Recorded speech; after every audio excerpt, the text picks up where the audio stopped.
नमस्कार साथियों। तो आज है 30th ऑफ जून 2026। दोस्तों, बाजार की सेंटिमेंट आज थोड़ा सा वोलेटाइल, साथ में थोड़ा सा वीकनेस हमें देखने को मिला, जहां पे कुछ सेक्टर्स में आज गिरावट भी हुआ है, कुछ सेक्टर इवन आज रिकवर भी किया है। और अभी की बात करें, यूएस मार्केट की मूड काफी बढ़िया चल रहा है। इवन आज शाम से ही जब ओपन हुआ था तब से लेकर अभी तक एकदम से पॉजिटिव में ही चल रहा है। डॉ जोन्स की पोजीशन आप देख सकते हो, लगभग दोपहर 2:09 पे डॉ जोन्स की पोजीशन 0.27% ऊपर। दूसरी तरफ नैस्डैक कंपोजिट की पोजीशन लगभग 1.36% ऊपर चल रहा है। एक बहुत शार्प रिकवरी नैस्डैक में देखने को मिल रहा है और नैस्डैक देखते ही देखते अपना लाइफ टाइम हाई के नजदीक पहुंचता जा रहा है। अच्छा, हमारे जो गिफ्ट निफ्टी की फ्यूचर्स की बात करें तो गिफ्ट निफ्टी की फ्यूचर फिलहाल 24,043 पॉइंट पे चल रहा है। बट हाँ, इसमें प्रीमियम भी बहुत है, तो प्रीमियम एडजस्ट करने के बाद जो फिगर निकल के आ रहा है, आज दोपहर को जब हमारे भारतीय बाजार क्लोज हुआ था उस टाइम पे जो गिफ्ट निफ्टी की क्लोजिंग पोजीशन था उसके हिसाब से 38 पॉइंट फिर भी ऊपर चल रहा है। इवन जब मैं लास्ट वीडियो रिकॉर्ड कर रहा था, मतलब रात की 10:30 की वीडियो, तब भी पॉजिटिव में था, अभी भी पॉजिटिव में है, डोंट वरी, ठीक है। अच्छा, बेस्ट पार्ट यह है कि क्रूड ऑयल की प्राइस अगेन ड्रॉप हुआ। जब मैं लास्ट वीडियो रिकॉर्ड कर रहा था तब 73.5 के ऊपर चल रहा था, तब भी नीचे था, बट अभी देखिए और नीचे आ चुका है, अराउंड 73 के बॉर्डर लाइन पे आ चुका है।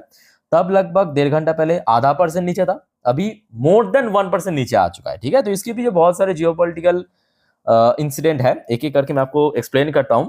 बट सबसे पहले दोस्तों एक छोटा सा रिक्वेस्ट आप सभी को करूंगा।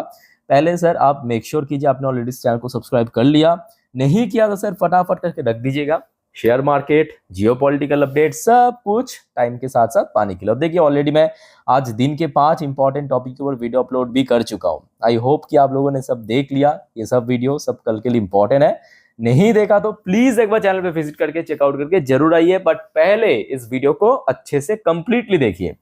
अच्छा दोस्तों, देखिए मिडिल ईस्ट में टेंशन तो चल रहा है, मिडिल ईस्ट में टेंशन चल रहा है, कब खत्म होगा किसी को पता नहीं है। बट भारत की तरफ से दोस्तों मोदी जी आज बातचीत किया है, और ये आज रात की एकदम ताजा खबर मैं आपको दे रहा हूं, 10:15 की खबर। भारत की तरफ से प्रधानमंत्री मोदी जी की बातचीत हुआ है ईरान की प्रेसिडेंट पेजिशकियान की, और मोदी जी ने कहा है अर्ज पीस, मतलब शांति, और फ्रीडम ऑफ नेविगेशन। ये दोस्तों इंपॉर्टेंट है। मोदी जी ने एक बहुत बड़ा मास्टर स्ट्रोक खेल दिया है। मतलब मास्टर स्ट्रोक मतलब क्या, ईरान की प्रेसिडेंट को सीधा सीधा कहा कि फ्रीडम ऑफ नेविगेशन। इस चीज का मतलब आप समझ पा रहे हो, मैं आपको एक्सप्लेन करता हूं। पहले आप समझिए कि यहाँ पे ओवरऑल क्या बातचीत हुआ। मैं आपको आर्टिकल पढ़ के पहले सुनाता हूँ, थोड़ा बोरिंग है बट यहाँ से आपको एक्चुअल इन्फॉर्मेशन मिलेगा, ठीक है। देखिए, prime minister Narendra Modi on Tuesday held a telephone conversation with Iranian president Masoud Pezeshkian, during which two leaders discussed the recent development, मतलब जो भी हुआ है पिछले 4 महीने से, in West Asia and the regional security situation। चलो बढ़िया, अब आ जाइए सेकेंड पैरा पे। देखिए, president Pezeshkian during the call briefed Modi on the latest development. तो जब फोन कॉल में बातचीत हो रहा था, जो प्रेसिडेंट पेजेशकियान है उन्होंने मोदी जी को सब जो भी हुआ है इंसिडेंट उस बारे में डिटेल में कहा। चलो अच्छी बात है। In the region and the way forward, welcoming the understanding reached, मतलब जो रिसेंटली एग्रीमेंट हुआ है उसको मोदी जी ने वेलकम किया है। The prime minister retired India's long standing position that all issue should be resolve through dialogue and diplomacy. Modi ji ने भी कहा कि जो भी प्रॉब्लम है, जो भी इशू है आप दोनों के बीच, मतलब ईरान और यूएस के बीच, तो उसको डायलॉग और डिप्लोमेसी के थ्रू सॉल्व करना चाहिए। उसके बाद देखिए मोदी जी ने क्या कहा। Modi also stress the need for sustained effort to ensure lasting peace. तो सबसे पहली बात इन्होंने कहा कि मिडिल ईस्ट में अब क्या चाहिए कि एक लॉन्ग स्टैंडिंग पीस चाहिए। मतलब ऐसे नहीं कि सीज फायर हुआ, एग्रीमेंट हुआ, फिर से स्ट्राइक हुआ, ऐसा नहीं चाहिए, एक लॉन्ग स्टैंडिंग पीस चाहिए। चलो अच्छी बात इन्होंने कहा। And stability in West Asia, West Asia में स्टेबिलिटी भी चाहिए, चलो ठीक है। While underlining the importance of safeguarding freedom of navigation and commerce. यहां पे दोस्तों मोदी जी ने खेल लिया है। मोदी जी ने उसके साथ साथ थोड़ा सा ईरान की जो रिसेंटली पॉलिसी है उस पर विरोध भी किया है फोन कॉल पे। आप पूछेंगे इसमें विरोध की क्या बात है, मैं आपको समझाता हूं। यहाँ पे पहले आप इस लाइन को थोड़ा याद करके रखिए। इन्होंने क्या कहा, while understanding the importance of safeguarding freedom of navigation and commerce।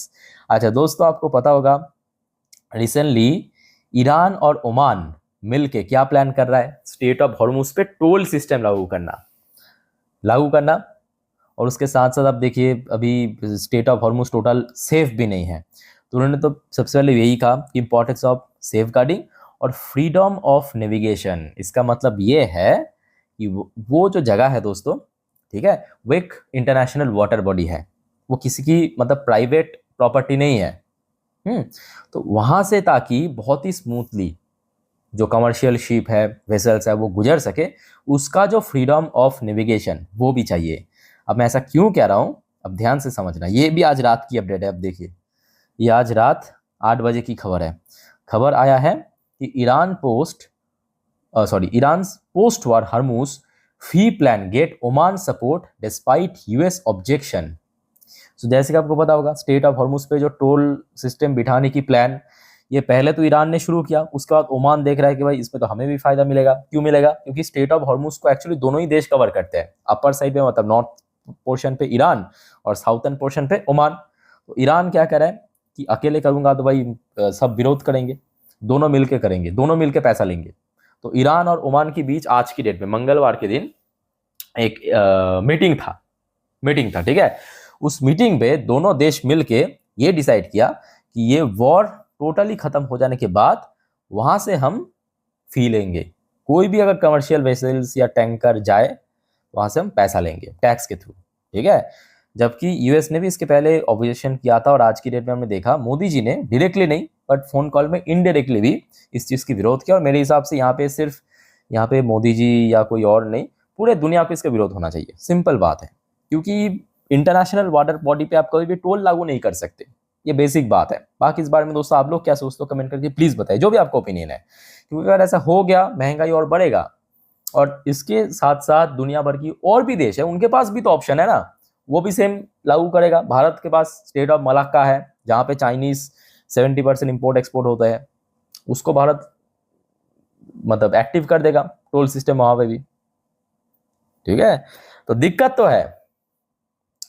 अच्छा, उसके साथ साथ ये मुद्दा यहाँ पे दोस्तों है, मतलब मिडिल ईस्ट में यही 2 अपडेट आया है, इससे ज्यादा नहीं मिला अभी। अच्छा, यहाँ पे दोस्तों एक और अपडेट मिला है, ये आज रात 10:19 की खबर है, देखिए ध्यान से। Government hike windfall tax on petrol, cut levy on diesel and ATF, मतलब एविएशन टर्बाइन फ्यूल एक्सपोर्ट। तो सरकार ने दोस्तों फिर से एक और बार जो पेट्रोल, डीजल एंड एटीएफ की एक्सपोर्ट के ऊपर कुछ टैक्सेशन चेंज किया है। जहां पे एक तरफ पेट्रोल की एक्सपोर्ट के ऊपर 1.5 रुपए पर लीटर इस टैक्स को बढ़ा के 4 रुपए पर लीटर कर दिया, पेट्रोल एक्सपोर्ट पे हाइक किया है। दूसरी तरफ डीजल एक्सपोर्ट पे कम किया है। डीजल एक्सपोर्ट पे पहले टैक्स पड़ता था 14 रुपए पर लीटर, आज उसको कम करके 8.5 रुपए पर लीटर कर दिया। और एविएशन टर्बाइन फ्यूल की पहले टैक्स था 12.5 रुपए, इसको कम करके 7 रुपए 50 पैसे कर दिया, ठीक है। तो ये 2 चेंजेस। आप कुछ इसमें देखिए बहुत बड़ा इंपैक्ट किसी कंपनी को नहीं मिलेगा एक्सेप्ट रिलायंस इंडस्ट्री, क्योंकि रिलायंस इंडस्ट्री क्या करते हैं, देखिए डोमेस्टिक मार्केट को टारगेट करने के साथ साथ बाहर एक्सपोर्ट भी करते हैं, ठीक है। तो जब कोई कंपनी बाहर एक्सपोर्ट करेगा, उसके ऊपर ये टैक्सेशन इंपोज होगा, मतलब पेट्रोल पे बढ़ेगा टैक्स, डीजल और एविएशन टर्बाइन फ्यूल पे घटेगा। समझ आ चुका है? आ जाइए नेक्स्ट अपडेट दोस्तों। भारत ने जो कुछ टाइम पहले हमने देखा, फ्रांस की जो डिपार्टमेंटल स्टोर है वहां पे यूपीआई लॉन्च किया। मिडिल ईस्ट में बहुत सारे देशों में यूपीआई लॉन्च कर चुका है, अफ्रीकन बहुत सारे देशों में यूपीआई लॉन्च कर चुका है, इवन हमारे एशियन बहुत सारे देश हैं वहां पे यूपीआई लॉन्च कर चुका है। तो भारत ने ग्रीस के अंदर भी यूपीआई लॉन्च कर दिया, और ये दोस्तों भारत की एक बहुत बड़ा मतलब फ्यूचरिस्टिक मास्टर स्ट्रोक कह सकते हो। यूपीआई लॉन्च करने से क्या होगा, मान लीजिए कि आप एक टूरिस्ट हो, आप ग्रीस घूमने के या जो भी देश में भारत की यूपीआई है वहां पे आप